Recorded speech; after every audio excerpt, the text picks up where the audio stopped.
God has chosen you. Do not be afraid. Isaiah chapter 48 verse 17 says, Thus says the Lord your Redeemer, the Holy One of Israel. I am the Lord your God, who teaches you for your own good, who leads you in the way you should go. The Lord has selected Israel, and the Lord is leading them, showing them path, what to do, where to go, how to go. Every detail is given to them. Though they are intelligent, strong, powerful, in every sense they are very good, but still they are dependent always on God. So today I would like to speak to you, whom does God select to use for mighty things? If you read the Bible, you will be shocked. Unlike all the other books in the world, this is special.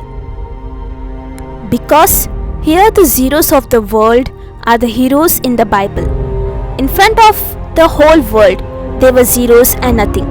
But God made them all heroes. Because they trusted God, they were dependent on God. I am the Lord your God who teaches you. He teaches them, and for their own good, He leads them the way you should go.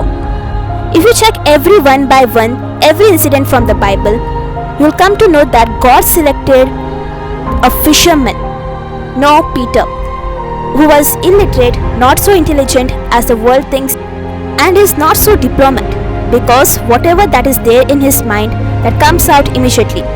He doesn't think twice, he thinks twice later. But God has chosen him. He also made lots of mistakes. He failed, denied Jesus, and is one of those people who ran away from Jesus. But still God used him. If you look into all the other disciples, they all of them were fishermen, tax collectors, who were hated by everyone, and God selected them. And also zealots. They were criminals according to the law of Roma, but God selected them. So God always chooses the lowly ones. If you look into the Mother Mary's life, she was an ordinary girl.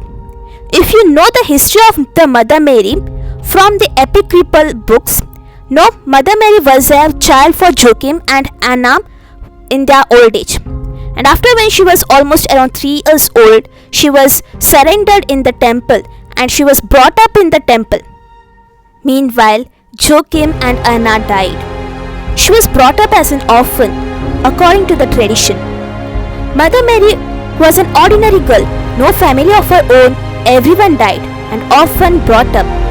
And God has chosen this girl to be the mother of the Messiah. So if you feel that you are good for nothing, you are useless, you are incapable, then this is a big potentiality for you to be the next hero.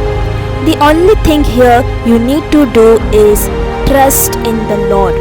You know, sometimes you feel you are not able to make a decision for yourself. If you are not able to make a decision for yourself, well and good.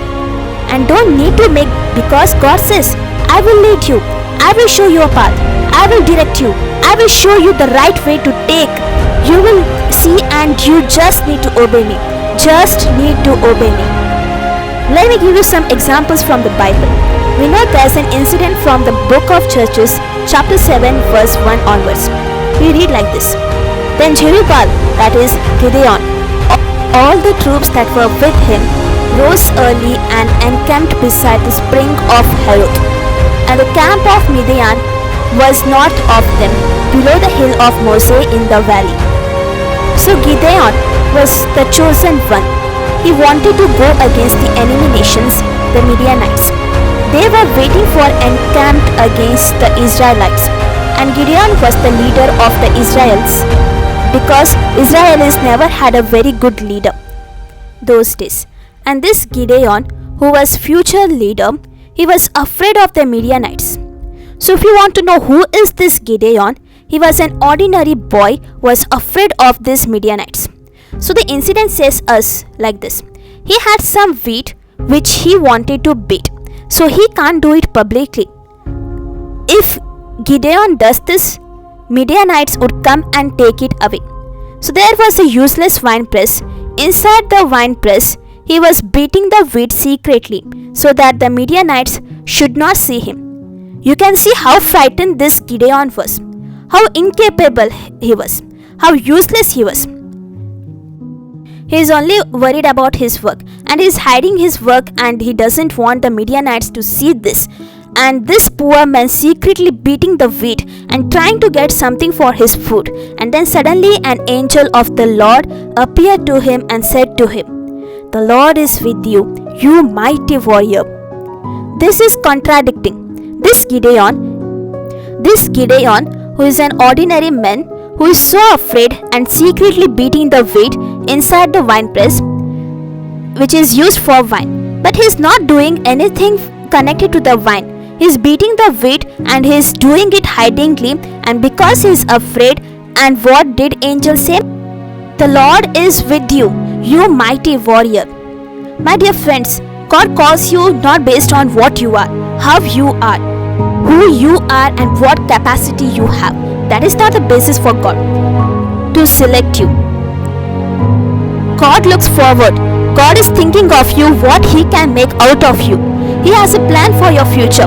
He doesn't look at you based on your past and present, but He is looking at you based on your future. And looking at this future, He said, "You are mighty warrior." And then Gideon was looking up at himself and on a dirty dress and no proper shoes and not even the trousers properly and no muscles, no six pack, only family pack. And with all this capacity, he's standing there helpless and frightened to make sure that the Midianites doesn't see him, and the angel of God appears to him and say, "You mighty warrior." My friends, God looks at your future and calls you. Don't be ashamed, don't be hesitant, don't be afraid. Just get up and believe that you are a mighty warrior. Don't argue with God saying, "God, I think you have made a mistake. You are supposed to go somewhere else.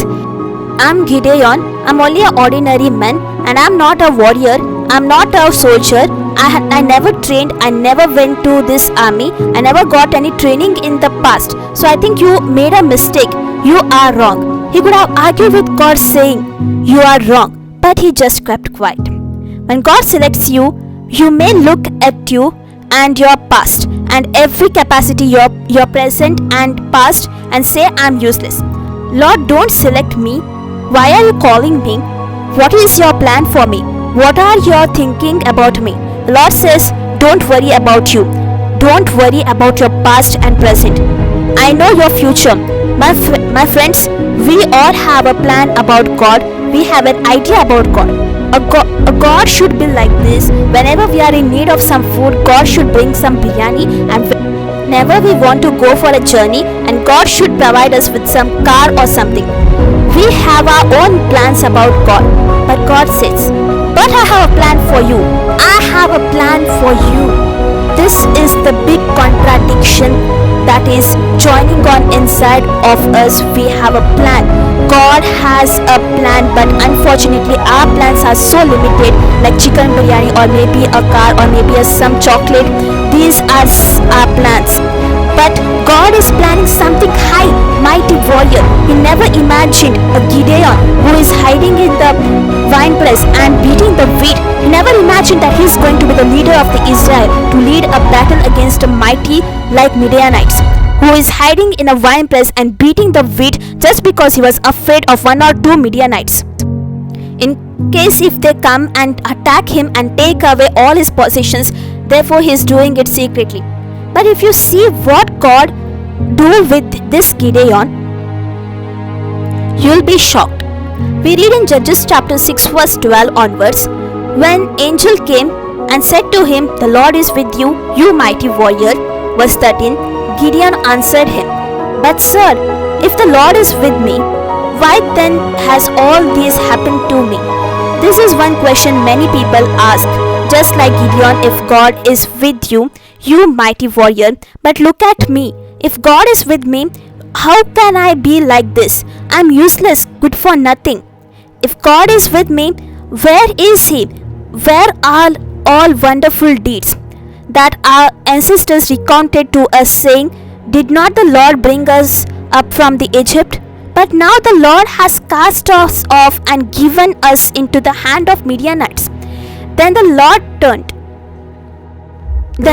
turned to him and said, "Go in this might of yours and deliver Israel from the hands of Midianites. I hereby command you." He has got a zeal. He is questioning God. Where are you? Where were you? We believe in the old history and we have heard in the past you have protected us. But now where are you? But then God says, now you have some zeal inside, though outside no pack, but inside you have some six pack. Now with this might inside of you, go and deliver Israel from the hand of Midian. I hereby command you. This is what happened to Gideon. Verse 15. Then he responded, but sir, how can I deliver Israel? My clan is the weakest in Manasseh, and I am the least in my family. My dear friends, God always selects like this, the weakest, useless, good for nothing. If anybody thinks you are like this, remember, you have a big potentiality. God is choosing you. God is selecting you. In the same way, verse 16, God says to Gideon, but I will be with you. You shall strike down the Midian, every one of them. He said, don't worry, I will be with you. If you feel that you are weak, don't worry, God is with you. Mother Mary said, how is it possible? And the Lord said, Holy Spirit will come upon you. Anyone who feels you cannot, then you are the person to be chosen by God. Only thing you need to do is trust in God. And He says, I will be with you. Anyone who feels I am good for nothing, I am weak, then remember, one person is with you right now. That is our Lord. Because He wants to be with those people who are nothing. Those who feel I can do everything, I am able, I am intelligent, I am brilliant. Those who think so, they don't need God. And God need not to be with them unless they also admit that even though I need God. We read in Judges chapter 7 verse 1. What did this Gideon do after when he was chosen? Then Jerubbaal, that is Gideon, and all the troops that were with him rose early and encamped beside the spring of Ahad, and the camp of Midian was north of them, below the hill of Moreh, in the valley. Verse 2, the Lord said, the troops with you are too many for me to give the Midians into their hand. Israel would only take the credit away from me, saying, my own hand has delivered me. My friends, there was a huge army, more than 120,000 Midianites standing outside the Israelites' camp. Now Gideon is choosing army for himself. He is selecting some army, and you know how many people he selected? He selected 32,000 people from Israel as his army. How many army in the enemy? More than 120,000. Here he has 32,000. Gideon is standing in front of all these 32,000, and God came and Gideon was looking at God and said, God, this is the maximum I could collect, 32,000, but they are 120,000 and more times as much. So what shall I do? Then God said, the troops with you are too many for me. I don't want this big army. If you are big, then you will take all credit. You will never acknowledge that I am the one who is in charge. My friends, that is why all those who are strong, all those who are courageous, powerful, all those people may not be accepted by God to be chosen for some kind of mission. If they are chosen, nobody will acknowledge God. Those people will get the credit and they will be ordered. They will be exalted, not God. But God is in charge. God is the one who is winning all the wars and all the battles. Therefore, all the credit and acknowledgement should go to God. Therefore, God said, I don't want this 32,000 people. Verse 3 says the word of God. Now, therefore, proclaim this in the hearing of the troops. Whoever is fearful, let him return home. Thus Gideon sifted them out. So Gideon came and told the soldiers they were all standing with the power and might, with all the weapons. Gideon said, if anybody among you is frightened, you can go back home. Immediately, 22,000 people left and only 10,000 remaining. That means all these 32,000, the way they were standing as if they were going to devour the whole world. But when they were asked to go, they ran away immediately. They were all standing with fear. They had no choice, but they were just standing because the others are standing. Not because they are courageous, but because they think others are courageous. But one by one, they started going. Everybody went, only 10,000 remained. Then Gideon said, "At least these 10,000 God will be choosing. God will be happy with this." Verse 4. Then the Lord said to Gideon, "The troops are still too many. My friends, this is how God works. He only needs a useless fellow. He needs somebody to say, yes, Lord. He doesn't look at his muscles. He looks at his height. He doesn't look at his literacy. He doesn't look at his capacity. He needs somebody who say yes." Mother Mary said yes. Saul said yes. Gideon said yes. Everybody who say yes, God needs them. Those who say no, no, no, God will say no. Then the Lord said to Gideon, "The troops are still too many. Take them to the water. I will sift them out for you there. When I say this, one shall go with you, he shall go with you. And when I say no, one shall not go with you, he shall not go with you. So I am going to select out of this 10,000. Then verse 5 we read, "So he brought the troops down to the water, and the Lord said to the Gideon, all those who lap the water with their tongues as a dog laps, you shall put to one side. So let them drink water from the river. But those who drink the water like dogs drink." So God said, "All those who laps the water with their tongues as the dog laps, you shall put to one side, and all those who drink in a decent way, those who kneel down to drink putting their hands to their mouth, you shall put to the other side." So two types of people, one dog-like and the other one decent-like people. So keep them to both sides. Then out of these 10,000 people, the number of those that lapped was 300. But all the rest out of 10,000 people, 300 were drinking like the dogs, and the rest 9,700, they were kept aside, and these dog-like people were selected. God said, "These are the best for me, because in front of all of you, they were the foolish, good for nothing fellows. They don't know how to drink the water properly as human beings. They want to drink like dogs. So these are the chosen ones." My friends, people will be shocked. I don't know whether Gideon became unconscious, because there is a possibility he is the leader who is going to lead these 300 people good for nothing. They drink, even for drinking water, they are drinking like dog. And how God said, "I am selecting them." Verse 7. Then the Lord said to Gideon, with the 300 that lapped, I will deliver you, and I give the Midianites into your hand. Let all those who are strong, brilliant, go to their homes. God took these 300, my friends, and you know how Gideon is the leader and what must be the feeling of Gideon, and I'm sure he must be the most terrified person among these people. But since he was the leader, he cannot go home. How do we come to know whether he was afraid or not? Verse 9. That same night the Lord said to him, "Get up, attack the camp, for I have given it into your hand." Verse 10. But if you fear to attack, go down to camp with your servant Purah. Verse 11. And you shall hear what they say, and afterward your hand shall be strengthened to attack the camp. Then he went down with his servant Purah.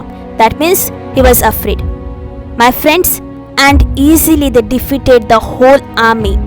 120,000 were defeated by 300 useless fellows, because God has chosen them. Praise the Lord. My friends, don't look at your past. Your past may be very bad. Don't even look at your present, because you are incapable of standing. But God looks at your future, which you cannot even look. You do not know your future, but God knows every detail. He knows. We read in the book of Job chapter 28 verse 24. For he looks to the ends of the earth, and he sees everything under the heavens. When God looks at every one of you, he looks into your future. He looks into the ends of the earth. So just listen to him. He knows your future, therefore trust him. When you are driving a car, you don't know what is ahead of you. How many curves, how many cars or big vans coming against you. Nobody knows if there is any block, big hole in the road. Nobody knows. But the one who is watching in the helicopter above you, he can see everything ahead of you. Even after 1 hour, 2 hours, what is going to happen, he knows it. Therefore, don't listen to the person who is in the next car. Don't listen to the person who is walking on the road side. But listen to the man who is directing you from the above, who knows your future. My friends, today the message for all of you is, if anybody is worried about your capacity, talents, ability and you are complaining to God, God wants to tell you, keep quiet. Don't complain if you think you are useless, good for nothing, incapable. Then you need to do only one thing. Trust in me completely. Dependent on me completely. Total surrender, total trust. I'm going to use you. I'm going to lead you. I'm going to lift you up. You'll see how I'm going to lead you, because you see your past, but I see your future. You mighty warrior.